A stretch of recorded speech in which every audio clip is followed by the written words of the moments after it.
Afin de lutter contre le partage illégal de musique, le gouvernement avait fait voter en 2006 une loi extrêmement répressive contre les téléchargeurs. Vous avez oublié l'histoire? Rappelez-vous. Des députés de droite comme de gauche avaient voté pour une solution alternative, la licence globale. Celle-ci permettait la légalisation du partage de musique sur Internet en l'échange d'une rétribution forfaitaire qui aurait été redistribuée aux artistes proportionnellement au trafic que leurs œuvres auraient suscité. Cette solution a été votée et aurait dû se trouver dans le texte de loi. Mais suite à de fortes réactions des lobbies, le gouvernement a demandé une deuxième délibération au Parlement. Nous n'avons plus de temps à perdre. Le texte final fut, comme le souhaitaient les lobbies, un texte ultra répressif qui permettait de condamner n'importe quel téléchargeur à une amende de 300 000 € et 3 ans de prison. Mais l'intention répressive de cette loi n'a pas été suivie par les tribunaux et ne s'est jamais traduite par d'importantes condamnations. Cette année, Nicolas Sarkozy tente de rendre applicable l'interdiction du téléchargement en mettant en place un système de répression massive sans passer par la justice. Son projet de loi, du nom de loi Création et Internet, ou loi Hadopi, prévoit la coupure automatique de l'accès à Internet d'un abonné ayant été détecté en train de télécharger après 2 avertissements. Cette coupure pourra durer jusqu'à 1 an et sera commandée par une autorité administrative indépendante. Mais cette autorité ne sera qu'une sorte de guichet de dénonciation, car tout le travail de détection des téléchargeurs sera réalisé par l'industrie du divertissement, qui aura alors le droit de surveiller l'activité du web. L'abonné dénoncé n'aura à aucun moment la possibilité de se défendre avant la coupure de sa ligne. Le but recherché par ce projet de loi peut sembler juste. En effet, le piratage est une atteinte au droit d'auteur et devrait en principe être réprimé. Mais dans la méthode, cette loi pose de nombreux problèmes éthiques et est inacceptable. Je crois que tout est mis en place avec une loi dont je souhaite qu'elle soit votée très rapidement pour que toutes les libertés soient reconnues. Selon la Constitution, l'autorité judiciaire est la seule à pouvoir instruire et juger en matière pénale, ce qui n'est en aucun cas du ressort d'une autorité administrative liée à des sociétés privées.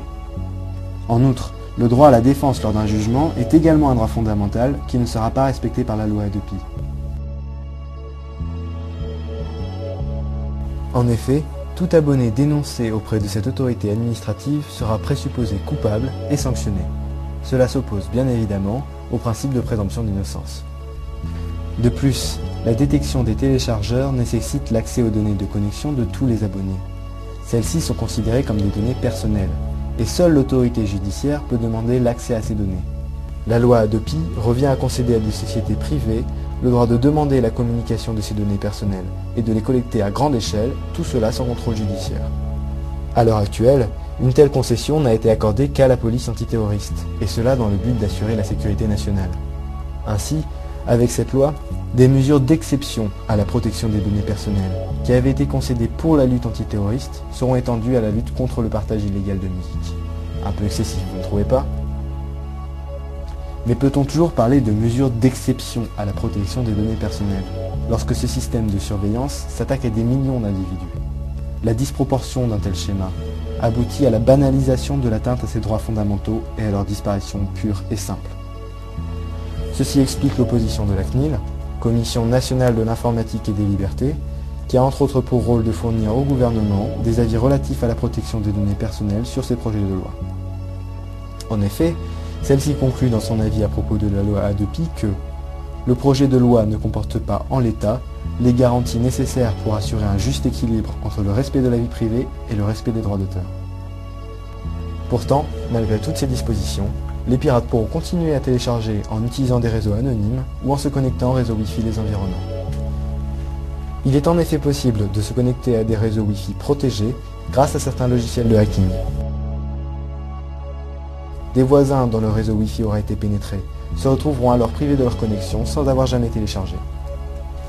Il est également important de noter que ce projet de loi que le gouvernement cherche à imposer en urgence est déjà contraire à un amendement du Parlement européen qui stipule que la coupure d'une ligne Internet ne peut être imposée que par l'autorité judiciaire. Cet amendement, voté par 88% des eurodéputés, ne fait que rappeler les droits déjà existants en Europe et a été approuvé par la Commission européenne.